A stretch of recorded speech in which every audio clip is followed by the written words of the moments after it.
BMC radio Malayalam വാർത്തകൾ നിങ്ങൾക്കായി അവതരിപ്പിക്കുന്നത് ഐമാക് കൊച്ചിൻ കലാഭവൻ. കലാവിദ്യാർത്ഥികൾക്ക് പ്രിയപ്പെട്ട ബഹ്റൈനിലെ കലാകേന്ദ്രം.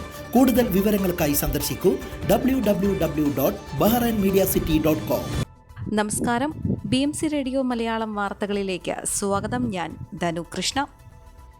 ദുബായിൽ സന്ദർശക വിസ നിയമം കർശനമാക്കിയതോടെ സന്ദർശക വിസ കാലാവധി കഴിഞ്ഞ പുതിയ വിസയിൽ തിരിച്ചെത്താനായി ബഹ്റൈൻ അടക്കമുള്ള GCC രാജ്യങ്ങളിലെത്തിയവർ കുടുങ്ങി. ദുബായിലേക്ക് തിരിച്ചു പോകാനാകാതെ ഇങ്ങനെ നിരവധി പേർ ബഹ്റൈൻ വിമാനത്താവളത്തിൽ 3 ദിവസമായി കുടുങ്ങിക്കിടക്കുകയാണ്. സന്ദർശക വിസ കാലാവധി കഴിഞ്ഞവർ എക്സിറ്റ് അടിച്ച് ബഹ്റൈൻ അടക്കമുള്ള രാജ്യങ്ങളിലെത്തി വീണ്ടും പുതിയ വിസ എടുത്ത് UAE തിരിച്ചെത്തുകയായിരുന്നു. ഇതുവരെ സ്വന്തം നാട്ടിലേക്ക് മടങ്ങാനുള്ള ചെലവ് കൂടുതലായതിനാലാണ് ഇങ്ങനെ എക്സിറ്റ് അടിക്കാനായി GCC രാജ്യങ്ങൾ തെരഞ്ഞെടുക്കുന്നത്. എന്നാൽ ദുബായ് ഇമിഗ്രേഷൻ അധികൃതർ കഴിഞ്ഞയാഴ്ച മുതൽ നിയമം കർശനമാക്കിയതോടെ ഇങ്ങനെ എത്തിയവർ വെട്ടിലായി.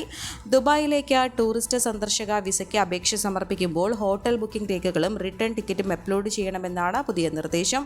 QR കോഡുള്ള ഹോട്ടൽ ബുക്കിംഗ് രേഖയോ താമസിക്കാൻ പോകുന്ന സ്ഥലത്തിന്റെ രേഖകളോ ആണ് നൽകേണ്ടത്. കൂടാതെ മടക്കയാത്രയ്ക്കുള്ള ടിക്കറ്റിന്റെ പകർപ്പും സമർപ്പിക്കണം.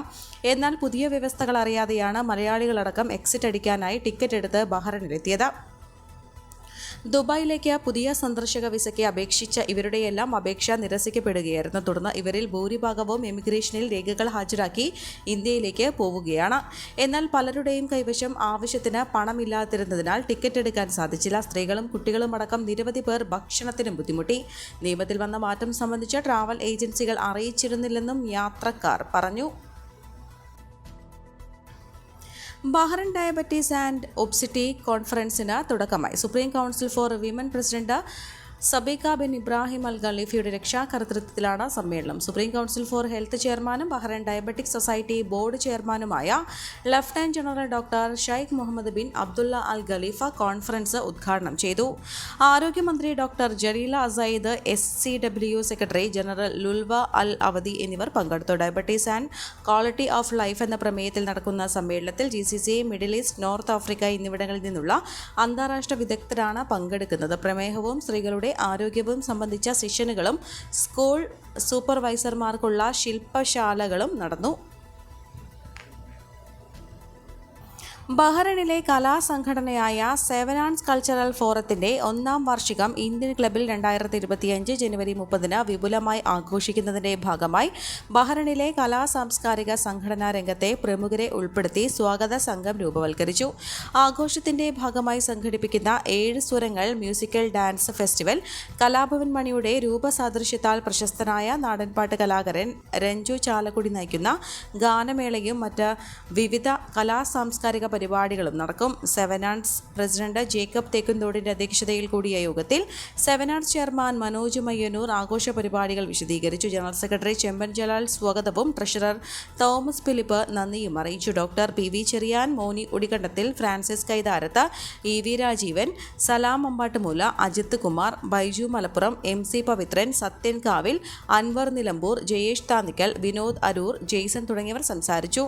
സ്വാഗത സംഘം ചെയർമാനായി മോനി കണ്ടത്തിലെയും ചീഫ് അഡ്വൈസറായി doctor PV Cheriyan, Jyothish Panicker, EV Rajeevan, Salam Ambattumoola, Sayyid Haneef, Suresh Mandodi, Shameer Saleem, VC Gopalan എന്നിവരെയും വൈസ് ചെയർമാൻമാരായി ഫ്രാൻസിസ് കൈതാരത്ത്, മൻഷിർ എന്നിവരെയും ജനറൽ കൺവീനറായി MC പവിത്രനെയും ജോയിന്റ് കൺവീനർമാരായി രാജേഷ് പെരുങ്കുഴി, മിനി റോയ്, AB തോമസ്, മണിക്കുട്ടൻ എന്നിവരെയും റിസപ്ഷൻ കമ്മിറ്റി കൺവീനറായി അൻവർ നിലമ്പൂരിനെയും ജോയിന്റ് കൺവീനർമാരായി ജയേഷ് താന്നിക്കൽ, മുബീന മൻഷിർ, അഞ്ജു സന്തോഷ്, ഇന്ദു രാജേഷ്, സുനി ഫിലിപ്പ്, ലിബി ജെയ്സൺ, ദീപ്തി റിജോയ്, ഷറഫ് അലി കുഞ്ഞി, സുമൻ സഫറുള്ള, ബ്ലെസൻ തെന്മല, സത്യൻ പേരാമ്പ്ര എന്നിവരെയും തിരഞ്ഞെടുത്തു. പ്രോഗ്രാം കമ്മിറ്റിയുടെ കൺവീനറായി ബൈജു മലപ്പുറം, സത്യൻ കാവിൽ എന്നിവരെയും തിരഞ്ഞെടുത്തു.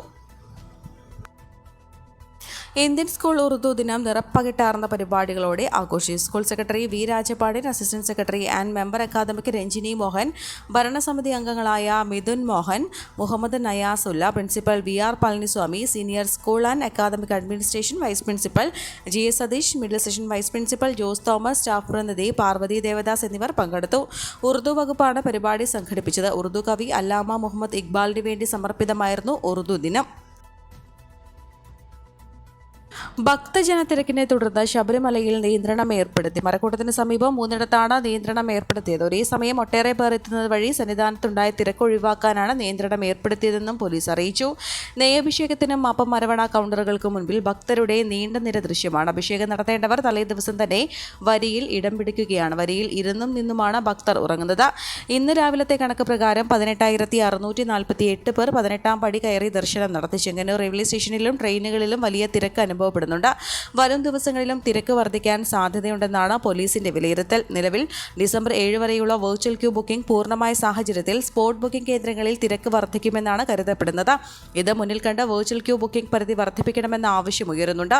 12 വിളക്കടുത്തിരിക്കെ കൂടുതൽ ഭക്തർക്ക് ദർശനം അനുവദിക്കാൻ ദേവസ്വം ബോർഡ് നടപടിയെടുക്കുമെന്നാണ് പ്രതീക്ഷ.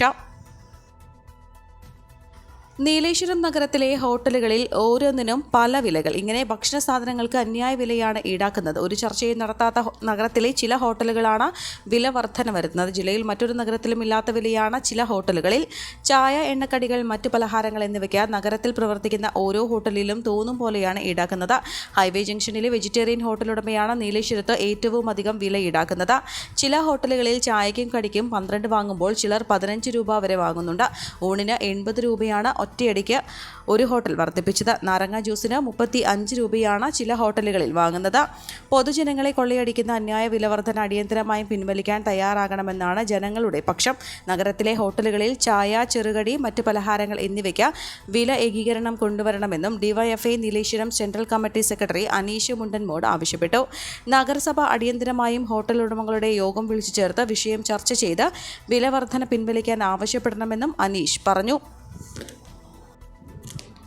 കേരള സംസ്ഥാന ചലച്ചിത്ര അക്കാദമി 2024 ഡിസംബർ 13 മുതൽ 20 വരെ തിരുവനന്തപുരത്ത് സംഘടിപ്പിക്കുന്ന 29ാമത് IFFKയുടെ ഡെലിഗേറ്റ് രജിസ്ട്രേഷൻ നവംബർ 25 തിങ്കളാഴ്ച രാവിലെ 10 മണിക്ക് ആരംഭിക്കും. registration.iffk.in എന്ന ലിങ്കിലൂടെ ഡെലിഗേറ്റ് രജിസ്ട്രേഷൻ നടത്താവുന്നതാണ്. പൊതുവിഭാഗത്തിന് GST ഉൾപ്പെടെ 1180 രൂപയും വിദ്യാർത്ഥികൾക്ക് GST ഉൾപ്പെടെ 590 രൂപയുമാണ് ഡെലിഗേറ്റ് ഫീസ്. മേളയുടെ മുഖ്യവേദിയായ ടാഗോർ തിയേറ്ററിൽ സജ്ജീകരിച്ചിട്ടുള്ള ഡെലിഗേറ്റ് സെൽ മുഖേന നേരിട്ടും രജിസ്ട്രേഷൻ നടത്താം. 8 ദിവസങ്ങളിലായി നടക്കുന്ന മേളയിൽ വിവിധ രാജ്യങ്ങളിൽ നിന്നുള്ള 180 ചിത്രങ്ങൾ പ്രദർശിപ്പിക്കും. 15 തിയേറ്ററുകളിലായാണ് പ്രദർശനം നടക്കുന്നത്. ഏഷ്യൻ, ആഫ്രിക്കൻ, ലാറ്റിൻ അമേരിക്കൻ രാജ്യങ്ങളിൽ നിന്നുള്ള സിനിമകളുടെ അന്താരാഷ്ട്ര മത്സര വിഭാഗം, മുൻനിര ചലച്ചിത്ര മേളകളിൽ അംഗീകാരങ്ങൾ നേടിയ സിനിമകൾ ഉൾപ്പെടുന്ന ലോക സിനിമാ വിഭാഗം, ഇന്ത്യൻ സിനിമ നൗ, മലയാള സിനിമ ടുഡേ, കൺട്രി ഫോക്കസ് വിഭാഗത്തിലുള്ള ചിത്രങ്ങൾ, മൺമറഞ്ഞ ചലച്ചിത്ര പ്രതിഭകൾക്ക് സ്മരണാഞ്ജലി അർപ്പിക്കുന്ന ഹോമേജ് വിഭാഗം തുടങ്ങിയ പാക്കേജുകൾ 29ാമത് IFFKയിൽ ഉൾപ്പെടുത്തിയിട്ടുണ്ട്. സംവിധായകരും സാങ്കേതിക പ്രവർത്തകരും ജൂറി അംഗങ്ങളും ഉൾപ്പെടെ വിദേശ രാജ്യങ്ങളിൽ നിന്നുള്ള 100-ൽ പരം അതിഥികൾ മേളയിൽ പങ്കെടുക്കും. മേളയുടെ ഭാഗമായി open forum, meet the director in conservation, exhibition, കലാസാംസ്കാരിക പരിപാടികൾ എന്നിവ ഉണ്ടായിരിക്കും.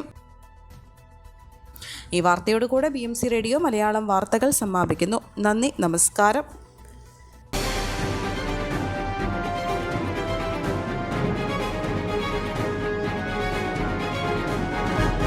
BMC റേഡിയോ മലയാളം വാർത്തകൾ നിങ്ങൾക്കായി അവതരിപ്പിക്കുന്നത് ഐമാക് കൊച്ചിൻ കലാഭവൻ. കലാവിദ്യാർത്ഥികൾക്ക് പ്രിയപ്പെട്ട ബഹ്റൈനിലെ കലാകേന്ദ്രം. കൂടുതൽ വിവരങ്ങൾക്കായി സന്ദർശിക്കൂ www.bahrainmediacity.com.